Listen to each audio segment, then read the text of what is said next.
They want to give you a clinical pearl about the person who's got chronic adrenal dysfunction that no one is able to help with, and they've tried everything they can to support their adrenal glands with no success.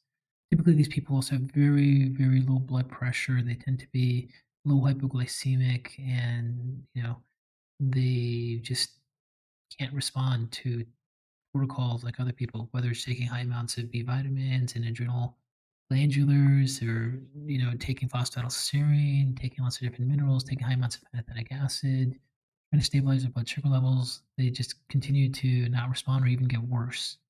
If you ever see a pattern like that, especially with someone that has very low blood pressure, there's a possibility they have adrenal autoimmunity.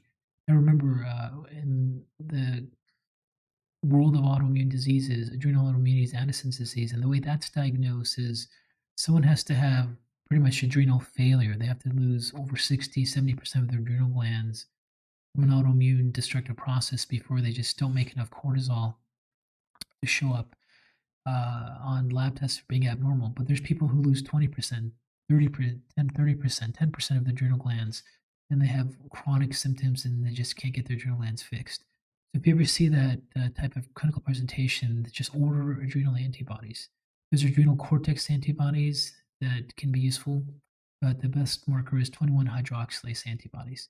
21 hydroxylase antibodies are found in about 85% of people that have adrenal autoimmunity. You can run both of them. And if those are positive, then the person has adrenal autoimmune reactions. That's why their adrenal glands are not getting better.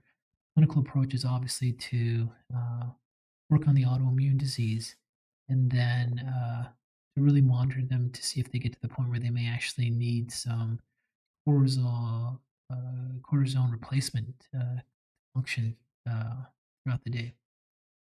So these are the subclinical Addison's disease patients. There are many of them around, and as a clinician, you're probably going to run across some of these patients in your career.